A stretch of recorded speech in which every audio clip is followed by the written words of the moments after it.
Bonjour chers auditeurs, et bienvenue dans l'Historien du dimanche, votre parenthèse hebdomadaire pour explorer les récits qui ont façonné notre imaginaire.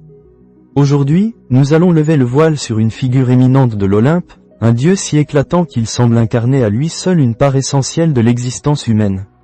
Je parle bien sûr d'Apollon, le dieu aux 1000 facettes, celui qui, sous les rayons du soleil, nous invite à la musique, à la poésie, mais aussi à la plus énigmatique des quêtes, celle de la prophétie.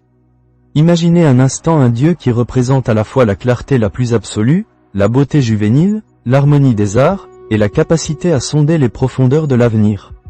C'est Apollon, une divinité complexe, parfois lumineuse, parfois impitoyable, mais toujours fascinante.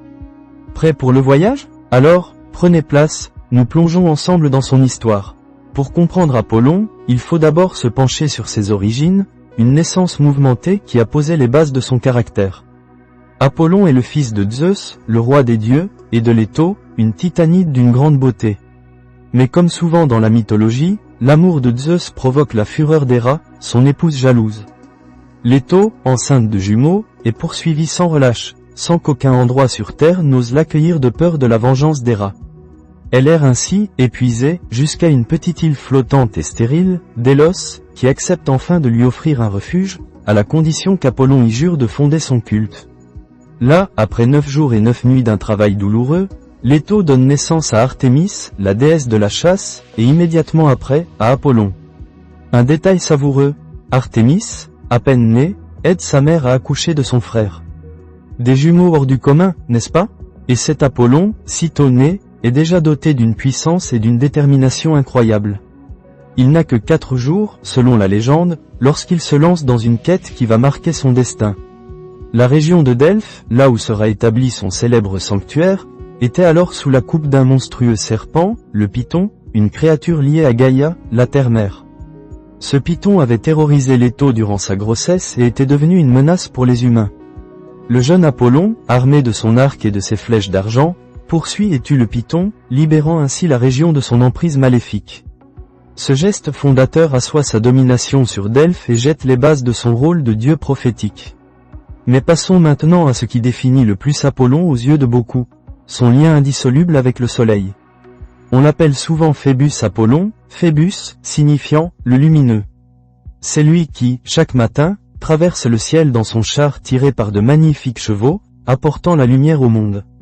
Une lumière qui n'est pas seulement physique, mais aussi symbolique. Apollon, c'est la clarté, la raison, la connaissance, l'ordre.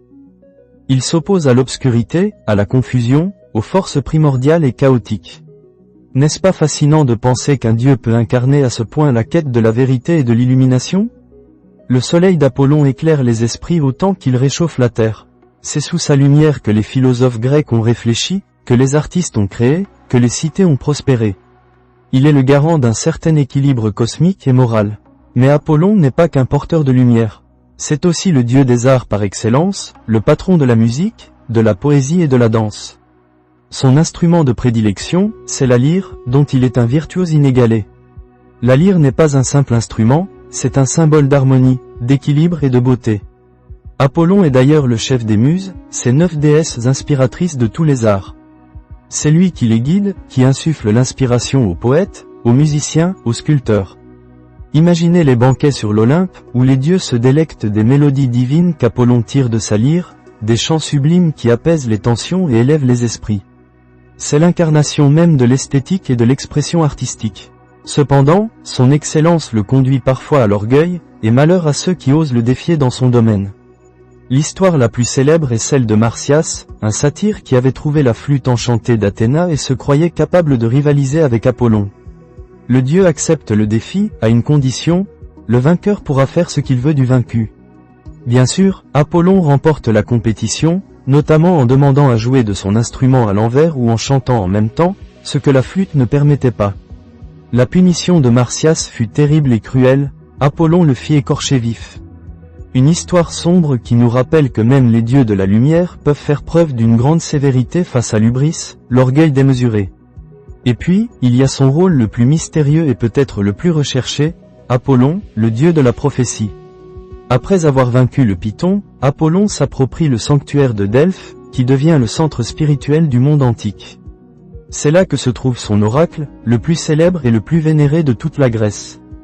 Des rois, des généraux, de simples citoyens, tous venaient de loin pour consulter la Pythie, la prêtresse qui, assise sur un trépied, recevait les paroles inspirées d'Apollon et les transmettait, souvent sous forme d'énigmes. Le désir humain de percer les mystères de l'avenir est éternel, et à Delphes, il trouvait une réponse divine, bien que souvent ambiguë. Connais-toi toi-même, et rien de trop, deux maximes gravées sur le temple d'Apollon à Delphes, nous rappellent la sagesse et la modération que le dieu de la prophétie attendait de ses fidèles.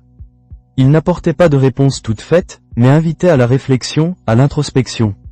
Mais Apollon, ce n'est pas que cela. Sa lumière est aussi celle de la guérison. Il est le père d'Asclépios, le dieu de la médecine. Ses flèches, capables de propager des épidémies, sont aussi celles qui peuvent les arrêter et guérir les maladies. Une dualité intéressante, il peut apporter le malheur comme la rédemption, la mort comme la vie. Cela nous rappelle la nature imprévisible et ambivalente des forces divines. C'est aussi le patron des jeunes hommes, des athlètes, symbolisant la beauté virile, la force et la discipline physique. Malgré sa divinité, Apollon connaît aussi les peines et les chagrins. Ses amours sont souvent malheureuses, ou du moins, n'aboutissent pas toujours comme il le souhaiterait. Qui n'a pas entendu parler de Daphné, la nymphe qui, pour échapper à ses avances, se transforma en laurier? C'est pourquoi le laurier devint son arbre sacré, le symbole de la victoire et de la poésie, une façon pour lui de garder près de lui son amour perdu. Ou encore l'histoire du beau jeune homme Hyacinthe, qu'Apollon aimait tendrement et qui mourut accidentellement d'un coup de disque. De son sang naquit la fleur éponyme, le jacinthe, pour que son souvenir ne s'efface jamais. Ces récits humanisent le dieu, nous montrant que même au sommet de l'Olympe, les émotions les plus profondes peuvent toucher les cœurs divins. Alors, quel héritage nous laisse Apollon, ce dieu du soleil, de la musique et de la prophétie? Un héritage immense, qui résonne encore aujourd'hui. Il incarne l'idéal grec de la mesure, de l'harmonie, de la beauté et de la raison. Il est le protecteur des arts et des lettres, l'inspirateur des artistes à travers les âges. Sa lumière continue d'illuminer notre quête de connaissance et de vérité. Son temple de Delphes, même en ruine, nous rappelle l'éternel besoin humain de trouver un sens à l'existence, de sonder les mystères du destin. Apollon, c'est plus qu'un simple personnage mythologique. C'est une force symbolique, une inspiration constante qui nous pousse à rechercher la beauté, la vérité et la sagesse. Il nous invite à éclairer les zones d'ombre de notre propre existence, à nous exprimer par l'art, et à écouter la voix, parfois subtile, qui nous guide vers l'avenir. Voilà pour cette plongée dans l'univers d'Apollon, ce dieu fascinant et multiforme. J'espère que cette balade mythologique aura éclairé votre dimanche. Merci de m'avoir accompagné. L'historien du dimanche vous donne rendez-vous la semaine prochaine pour une nouvelle exploration. D'ici là, portez-vous bien et que la lumière soit avec vous.